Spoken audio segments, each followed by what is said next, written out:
Good morning everybody and welcome back to my YouTube channel. Within the past few years, many people have commented on my use of soda cans to weight track down while I'm waiting for the glue to dry. And I suppose this has been one of my trademarks on my various YouTube build videos over the years. For this video, I want to answer some of the questions that I have been asked by my viewers about this revolutionary new track laying method. The first question, and the one that I get asked the most often, is why I use Mountain Dew. And many people have speculated that this is my favourite brand, and although that might be true, there is also another far more important reason for this product choice. Diet soda, such as what I normally use, is a lot lighter than regular soda because of the insane amount of sugar that is added to the regular stuff, thus making it far more appropriate for secondary trackage, which is often laid directly on foam benchwork without the benefit of proper roadbed to spread the load. And lacking the proper support, the extra weight of the regular soda could possibly cause problems with buckling the rail, especially on branch lines and secondary use trackage, which often uses much lighter rail. Now, regular soda, on the other hand, is perfect for mainline trackage, laid with code 83 or larger rail, and where there is a proper roadbed structure to support it. And regular soda is also essential for use on rail that contains a higher than normal helium content, which could otherwise float away if insufficiently weighted. Now, as for product choice, I have found that Mountain Dew and other Pepsi products is great for microengineering and Pico Flex Track, and also for fast tracks turnouts built with microengineering rail.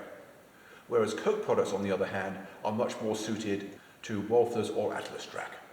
Now, it should be noted that Diet Pepsi should never be used because in a recent survey it was found that HO scale rail workers do not like the taste of it, and who can blame them? And the last thing you want to do is cause a rail union strike, which could shut down your model railroad for weeks.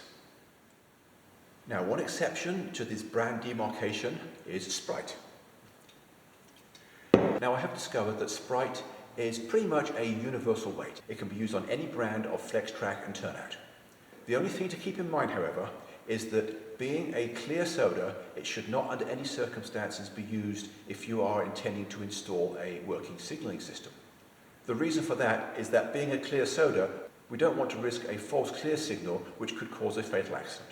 And unless you have plenty of superglue on hand and the ability to repair miniature plastic figures, this could be a major disaster.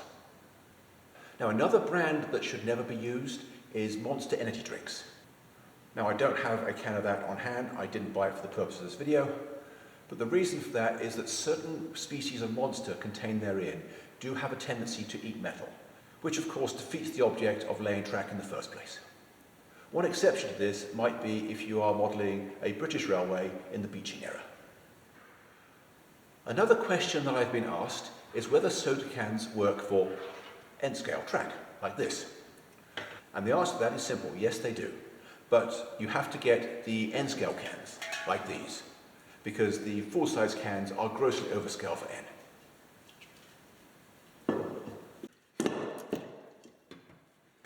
Note that for this demonstration I am using Coke cans on Pico Track because those are the only brands I have on hand at the moment. Please do not try this at home without a trained professional present. I've also occasionally been asked whether dented cans still work, like this one. Well, yes, they do, under certain circumstances. With the centre of gravity slightly altered, they are perfect for weighting down easements and super elevated curves, although they are less desirable for use on straight track. One other important consideration I'd like to mention before I close is that of can orientation. When laying track with wood ties, it is best to place all the cans facing the same way so as to align with the wood grain on the ties. After all, we don't want to run afoul of HO scale environmentalists who might decide to protest and thwart progress. And also, I think they look neater. On the other hand, when laying track with concrete ties, like this, it is best to alternate the orientation of the cans. The reason for this is that placing all the cans the same way around could react with the rebar in the ties and create a magnetic field, which could be doubly devastating with energy drinks containing electrolytes, as these could greatly magnify the effect and cause it to go nuclear. Well, there you have it. That is just some of the lessons I have learned in using soda cans to weight track down while the glue sets. I hope this video has been interesting and informative, and that you will now enjoy the rest of your April Fool's Day. So thanks for watching, and bye for now. Cheers.